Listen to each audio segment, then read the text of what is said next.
Hello guys, के छ? सन्चै हुनुहुन्छ होला। म पनि सन्चै छु। तपाईँहरूसँग जोडिन नपाएको पनि धेरै दिन भएको थियो, भिडियो पनि हाल्न पाएन। गाडी बिग्रेर उता तनावमै छु म पनि। गाडीको सामान पनि आइदिएन, त्यसैले हो। नत्र म गाडी बन्यो भने हजुरहरूलाई भिडियो राम्रो राम्रो देखाउँछु। म अहिले फेरि आफ्नै क्याम्पमा छु के, हेर्नु न,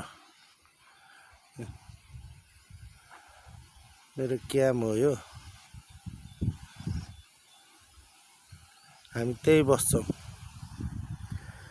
म त गाडी भए बेला चाहिँ गाडीमै सुत्छु, गाडी नभए बेला चाहिँ अब यही बस्नुपर्छ। अनि यो चाहिँ हाम्रो फेरि यसो काम नभए बेलामा केटाहरूलाई खेल्ने ठाउँ, ब्याडमिन्टन त्यो खेल्ने ठाउँ। अरू त यो हाम्रो यो मिक्सचरहरू त्यस्तै छ।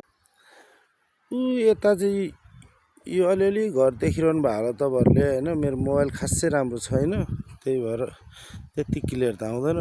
त्यो चाहिँ फेदी बजार हो है, त्यसलाई फेदी भनिन्छ।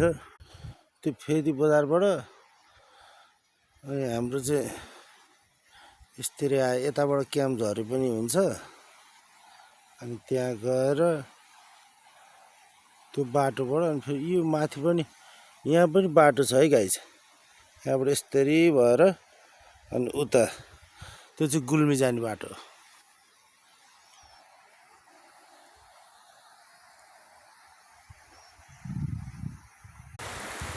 यो चाहिँ हाम्रो करेसाबारी गाइस।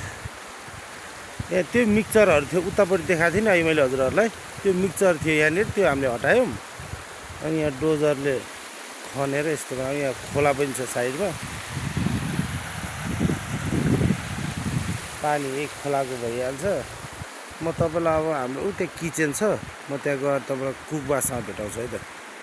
यो चाहिँ फेरि हाम्रो ट्र्याक्टर हो कम्पनीको। अहिले टायर पङ्चर भएर बनाउनु गएको छ, बिग्रेर बसेको छ क्या।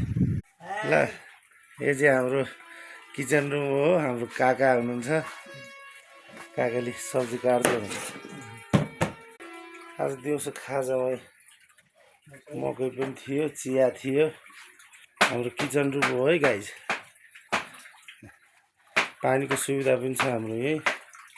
तरकारी काट्दैछ, नयाँ तरकारी। यहाँ अब तरकारीको चाहिँ अलि अभाव छ साथीहरू, होइन त काका? हजुर, तरकारी अभाव छ। बागडोग्राबाट मगाउनु पर्छ। यहाँ बजार छैन, यहाँ छोटो